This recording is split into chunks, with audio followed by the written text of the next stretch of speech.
Ben, can I tell them a joke before we get started? Some of you might have heard this if you've been in the elevator with me. Why did the developer quit his job? Because he didn't get a raise. Woo! I don't know. I didn't hear as many groans as I would have liked. Anyways, my name is Tracy. You can follow me on Twitter at LadyLeet. I'm on the RxJS core team. I'm also a Google developer expert, a Microsoft MVP, and I do community relations for Node.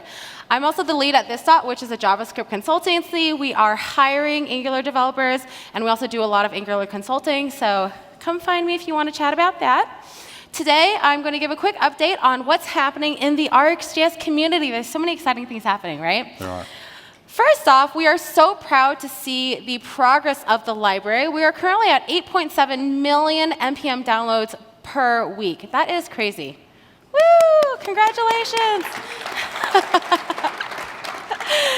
Anyways, speaking of that, RxJS 6.5.1 was actually just released, and there's a few bug fixes and new releases you might have noticed, new features. I'll go through those. One of the things that we were really excited to release was FromFetch. And what FromFetch does is it wraps the native fetch API. It has the same basic API as native fetch, only it returns an observable for you. So if you've used native fetch before, you'll know that it's not actually very ergonomic to cancel via abort controller. But what this does is it gives us cancellation via subscriptions using abort controller under the hood. So by the way, if you didn't know, fetch and abort controller are also now supported in all major browsers. Another release was fork join object. So developers can actually now use dictionaries of observables to get back a stream of objects with the same shape. And this makes it much easier to get values by name from the observables that you are joining. And we actually have the same changes planned for combine latest and zip that you can look forward to. We also added scheduled, and I know Michael Flodke is very excited about this one. He was talking about it the other day. This is a replacement for the deprecated signature of from that accepts a scheduler. So before, you might call from with an array and pass a scheduler, but now what you can actually do is you can use scheduled array and pass a scheduler. And this one is very important because it actually prepares us to refactor RxJS, so excited about that, to be smaller and faster in upcoming releases. Speaking of that, if you're ever interested in RxJS 7 and kind of what's coming up, you can just access this bit.ly right over here, and that'll give you the RxJS 7 roadmap. I'll go through a few of the different things that we should be looking forward to. So there's not going to be a lot of huge changes. This is mostly just a gradual step toward RxJS 8, which is aiming, again, to be smaller and faster. But what we'll be doing is we'll be updating the library to TypeScript 3 to take advantage of some of the new features and improve typings. We'll also be deprecating some APIs to make the surface area smaller without impacting what you can actually do with RxJS. We also want to create a smaller scheduler footprint in the library, since people don't really use them that often, and they tend to add a lot of size to some of the operators. Operators got to lose some weight. They do. Yeah? Now, RxJS 8. If you're excited about RxJS 8 and want to know what's coming up, you can access the design doc at this bit.ly right over here. And what we can look forward to here is this is going to make the library a lot smaller. So there's going to be about 60% smaller footprint in the new Angular CLI apps, according to some of the informal testing that the team has done. And it'll also have a very much more concise API. So one of the things that you'll notice with our incremental transitions from 6 to 7 to 8 is that we're really trying to engineer everything to make upgrading as smooth as possible for you. Last update is RxJS.dev. I love that RxJS is always hot pink. It's like if it's not hot pink, it should be. I love that. We should have worn hot pink. We should have. So we recently made some improvements on the documentation thanks to the greater RxJS team. The core team has been expanding, and the community contributions have been awesome. One thing that we're very excited about is the StackBlitz integration. And now all examples in the docs actually use StackBlitz. There's also the operator decision tree. Ben and I like to call it the choose your own adventure. But what this does is it'll just ask you a series of questions and help you find the operator that you're looking for. So very, very useful. There's also very easy docs contributions. So if you go to the docs, there will be a little pencil icon on every single page. And if there needs to be any updates, you can just click on that pencil. It'll take you directly to the GitHub repo, and you can create a PR really easily.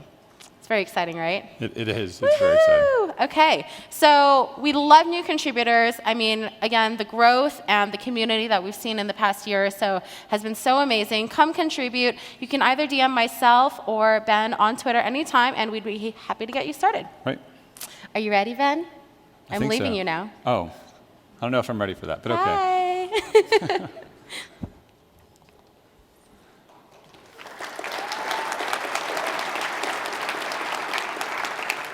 Thank you, Tracy, for giving us all the details and what's upcoming. Tracy's been fantastic for the team. All right. So this is my part of the talk. I want to talk a little bit about how to build your own operators. First off, my name is Ben Lesh. I'm on the Angular framework team. I'm also the RxJS lead. I have people come up to me frequently, just average people. This is an unnamed Google developer, and say things like, RxJS has so many operators, it's extremely confusing. And then a couple of weeks pass, and then the same developer comes up to me and says, I have this great idea for a new operator. OK, that sounds good. So the question then becomes, how do we get them there? How can we help them create their own operator? First of all, are they sure they need it? You saw the decision tree that exists in RxJS.dev. I highly recommend going through that first to make sure that there isn't one of these many, many operators out there that already exist that solves your problem for you. The second thing is they need to understand what approaches there are and which one they should probably take for what they're doing, and then how they should test it.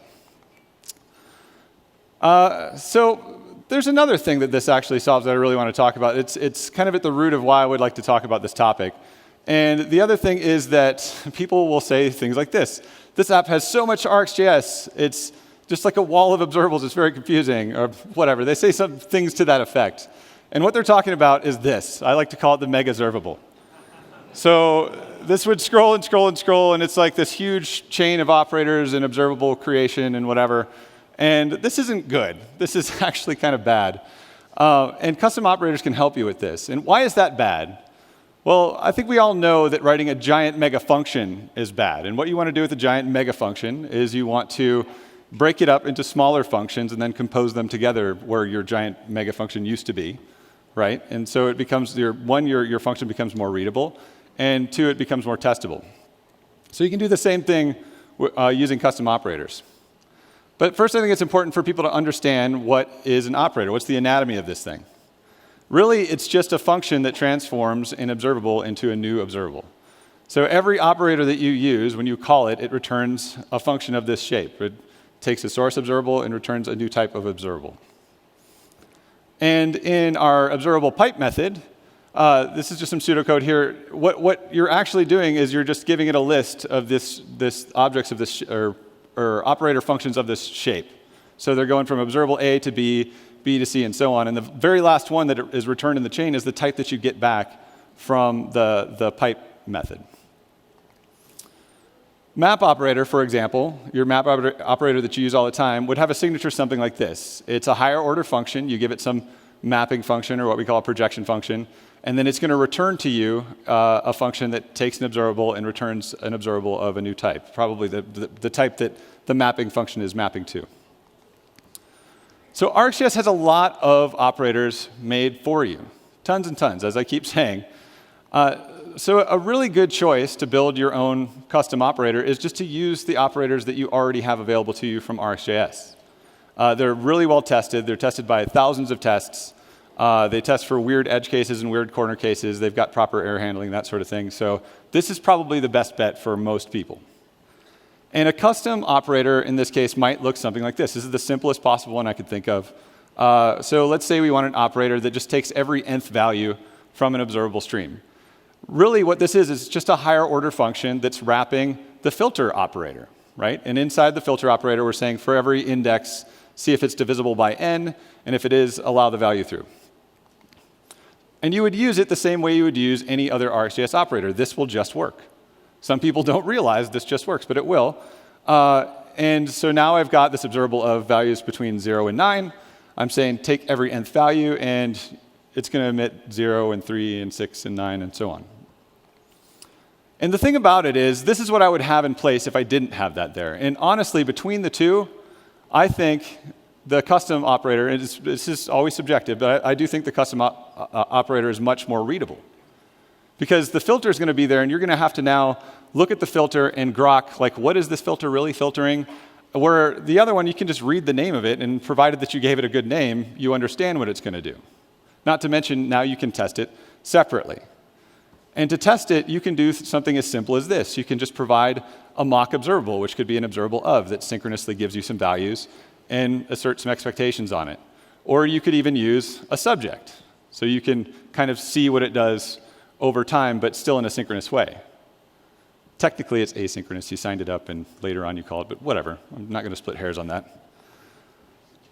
But let's take a look at a more common problem. Not all of us are trying to get every nth value, right? I think this is more common in an Angular app. You have situations where you're saying, hey, I've got some subject of button clicks, and I'm switch mapping that into a get, and then I've got some error handling inside of there, and then you have a component that's got this on there, 5, 6 times, right? Like, this is a very common thing. Or maybe you even have a service that's doing this. So we could extract something like, say, the error handling right off. This is probably something that gets reused throughout your app. You've got the same sort of pattern over and over again. This is a very simple one that's just going to log the error and then return empty, saying, oh, I've handled this, it's fine. And we can extract that out with a higher order function. I'm going to call it log error. And literally, I just wrap exactly the same thing that I was calling before. And now we can take this and make it into this. And automatically, in my opinion, this is much more readable. Especially if it's sitting next to dozens of other lines of code that were doing the same thing before. Now you have, it's all centralized, right? And you're sharing this central functionality, so if you change it in one spot, it changes for everybody. But we can do more here. And you can divide this up any way you want. These are primitives. This is just my dealer's choice because I'm the one on stage. But I could take the switch map out if I so chose, and say, well, what if I just made a custom operator that said, I'm going to provide it the HTTP client, and I'm going to say, it's going to get the latest value from this URL using this HTTP client. And it's got the error logging wrapped into it. And now we're down to this. So now we have something that I think is even more readable, where we can say, look, every time you click the load data button, you're going to go get a value from this endpoint. Right? I'm going to make an HTTP request. But we could take this even further if we wanted. And now what we have is effectively an operator that's kind of a service for you. And you can test this in isolation by passing it a mock HTTP client and passing it and applying it on a mock observable and seeing what you get out of it without having to use too much in the way of messing with dependency injection or anything else. But more importantly, your code now becomes, hey, every time I click load data, I want to go get GitHub users. Now, in this case, I'm not really using the value that comes from those clicks because it's not something that I actually need to go load the data. But if I was using, say I had a stream of user IDs and I wanted to go load GitHub users there, it's important to make sure that the name of my operator reflects the fact of like how it's going to use that value coming in. So that's, again, personal taste, but I recommend making sure that you add something into the name of your operator to show that. So, but this is all using operators that already exist in RxJS. What happens if you can't use existing operators to do what you want to do? I don't know what you're doing. There's so many, but it's plausible that you run into some case where you need your own custom operator. You can build an operator from scratch. This is a recipe for apple pie. If someone wants to make that, please invite me over. So if I was going to build an operator from scratch, the one I go to first, because it's the easiest one for people to kind of comprehend, is map. So if I was going to build my own custom map operator, it would be a function that looked like this. It's a function that takes a function that function it takes is your projection function that you're going to use to change the value. And it has to return this operator function, so a function that takes a source observable and returns a new observable of a different type, the type being what we're transforming to. And inside of that initialization function that we pass to our observable constructor, we need to subscribe to the source. So this is kind of the essence of operators. What they do is they return a new observable that when you subscribe to it, subscribes to the source observable. And what we subscribe with is, in this case, it's going to be a new observer. And that observer's main responsibility in the case of map is going to be taking the values that are nexted from the source. It's going to call the transformation function on that value and then pass it along to the next subscriber down the chain by calling next with the result. The other thing that's important is we need to make sure we're funneling through our error and completion channels. Otherwise, errors will not be handled properly after your custom operator. So these sorts of operators, what I just showed here, they're all you really need most of the time. Honestly, this is just fine. There are a few gotchas. I would wager to say that the majority of people in here don't have to worry about those gotchas, but I'm still going to go over them. The couple of minor issues that exist with this map implementation that I just showed you are, one, what happens if a user, and this is the most common problem that I see with people's custom operators that are built from scratch, what happens if a user provides a function that throws? And then the other one is it's not using lift, and that's kind of a what? Like, a lot of people don't understand lift, and that's a little less important, but I'll get to what lift is in a minute. So let's take a closer look at what we did. Right here is the problem. So the problem is we're calling a user-provided function. We have no idea what this function is going to do. But if it's in your own app, you probably have some idea what it's going to do or if it's going to throw or not. So this might not be a big deal for just your app. But if you don't know who's calling this and what kind of function they're going to give you, we're not handling errors there. So what's going to happen if it throws is it's just going to bomb. Nothing's going to tear down. This is not going to be great for you. So what you need to do is you need to wrap that user-provided function in a try-catch. And there's a trick to it. You don't want to wrap the entire subscriber next call the function like in try-catch. You don't want to wrap subscriber next in the try-catch. And the reason for that is next calls another next, which calls another next, which calls another next. You don't know what's down that chain either. And if something down there was poorly written and it throws, it's going to do the JavaScript thing, which is unwind the stack all the way back to this try-catch, and then go to your error handler, and you're going to get some weird, spooky behavior where it's saying that the error occurred here, even though it was somewhere else down your chain. So it's important to make sure that you're only try-catching your user-provided function. You take the error and send it down the subscriber error path, or the result, if there's no error, and send it down the subscriber next. So what about lift?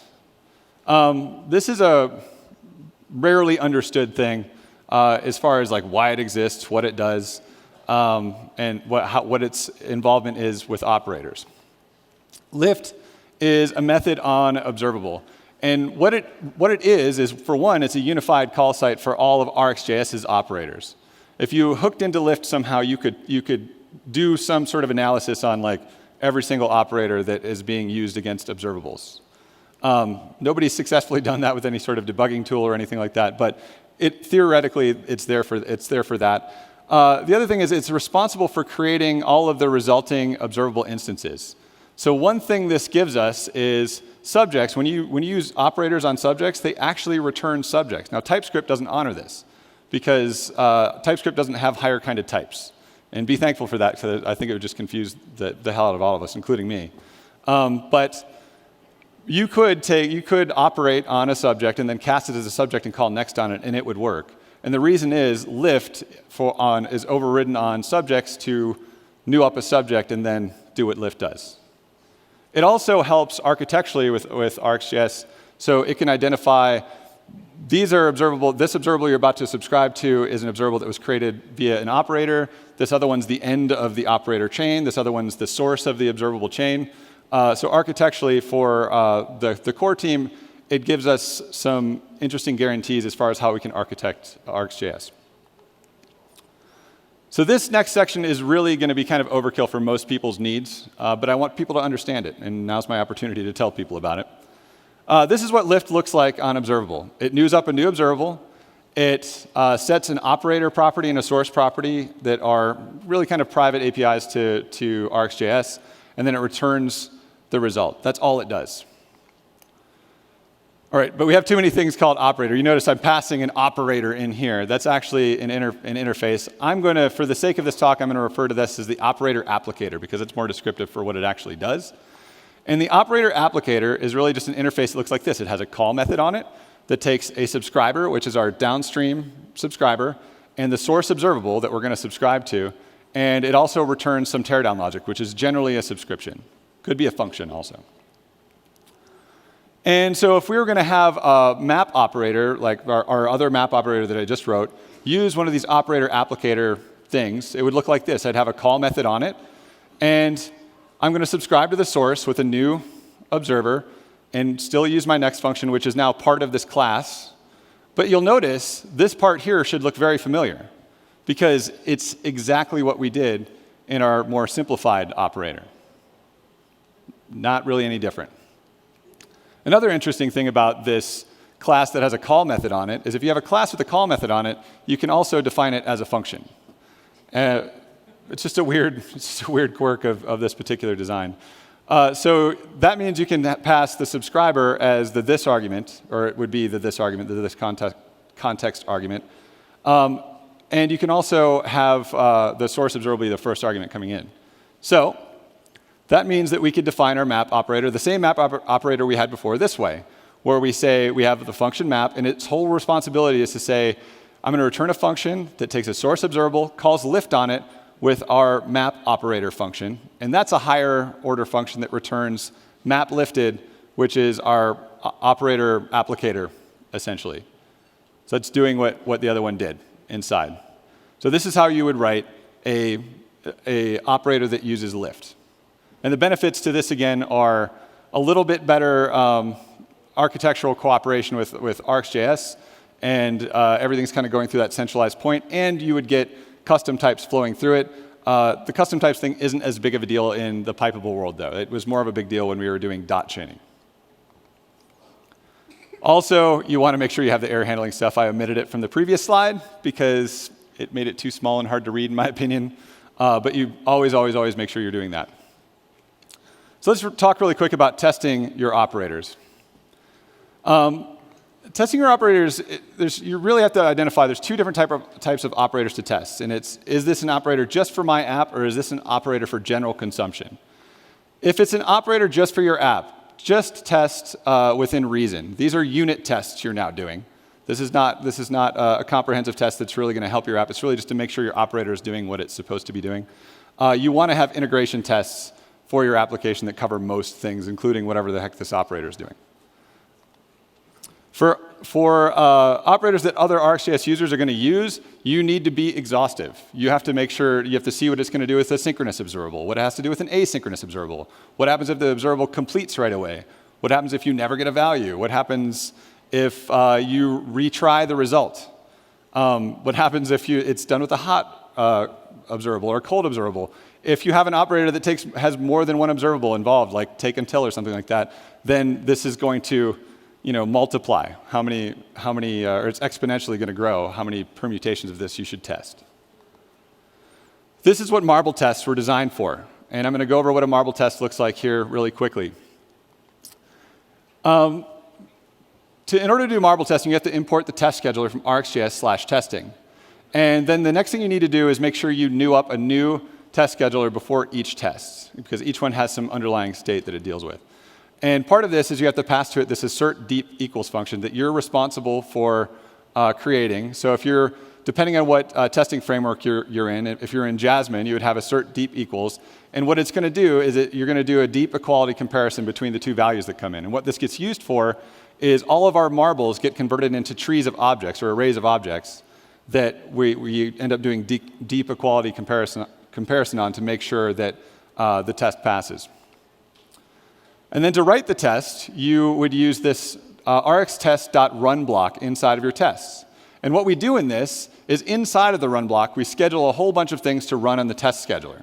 And at the end of the run block, it's going to flush the test scheduler. So the test scheduler is this virtual queue of things that are supposed to happen over time, and it puts things in the proper order. And it gives you some helper functions, like this is a helper function that allows you to create a cold observable. So this is the most common thing that you would probably new up inside of here. And what this is you pass to it this kind of ASCII art diagram of what an observable does. Each one of the dashes represents a single virtual millisecond or a single virtual unit of time. And each one of the characters represents the emission of a value from the observable. It will default to be just a single character string of whatever you have there. So in this case, A. You can pass custom values to it, though, as a second argument. I'll show that in a minute. And then finally, in this particular one, we have this pipe. And pipe signifies the emission of complete. So it's like your observable called complete and said, I'm done. If I don't have a pipe here and just a dash, that just means it goes forever. It's not going to give you any more values, but it never completes. And then for our what we're going to assert against our result, we can just use marbles. It doesn't necessarily have to be an observable. So we just use marbles. And you notice I have these spaces at the front there. The spaces don't count as anything, and it's like that so you can line things up to make sure that you've got all of your marbles kind of lined up vertically. So now you've got kind of a visual chart of what's happening over time. So with map, the values are going to go 1 to 1 at the same time. A maps to B synchronously, so it's going to happen in the same frame. And then when we test, we use expect observable, and we pass our observable to it having been modified by our operator. So we're using map, and we're just saying map all the values to B. And then we expect it to be the result, and we just pass in our result string in the to B block. And that's really it for marble testing for this. If you want to use an error, a pound sign represents an error. So instead of a pipe, you do a pound sign, and that's how you test what happens if there's an error. A more interesting marble test might be something like delay here. So delay is more interesting because now I'm using this time helper to show, like, OK, well, here's 5 virtual milliseconds or something like that. And we're going to kind of adjust, push things across as far as that time is allowed. And I see I'm going over a little bit, so I'm going to hurry. Here I've got take until. This is just an example of having 2 observables composed together. We see our notifier notifies X at a certain time, and the expectation is that our result will complete at that moment. And then finally, if we want to pass different values to this, you can just have a dictionary, a lookup, that says A is going to be 200 and B is going to be 40,000 or whatever in here. And you can use that in both the to B block and in your cold declaration up there. And that way you can use other values. And these values could be anything. They could be other observables if you wanted as well. So when you should use marble tests, you should use it when you're testing operators. You should use it when you're testing event coordination, maybe in your components, or things that have timing-related functionality that are kind of hard to reason about or test, like a server that's really slow sometimes, but not other times. A few people were in my workshop. We did that. But important takeaways from this talk, I want people to remember that operators are just functions. You can create them liberally to solve your problems, to make your code more readable. You just need to unit test them a little bit. Recommendations from me are to try to use existing operators when you can. They're tested very thoroughly. They handle user functions properly. That's really your best bet. You don't need to try to hyper optimize your code by creating all your own operators, and most likely anyways. If you're publishing an operator for others to use, test them extremely thoroughly. Try to think of every edge case you can. And you have to make sure that you're handling errors in user-provided functions. That's the #1 thing I see people trip on. Use marble tests in those cases. It's a great way to test your operators. But do not overuse marble tests. You do not need to test everything in your application with marble tests. That's nuts. I've seen people try to do that too. So that's it. Thank you very much. And I'd really like to thank the RxJS community again and Tracy for coming up and delivering the message about what we had coming up. So thank you, everybody.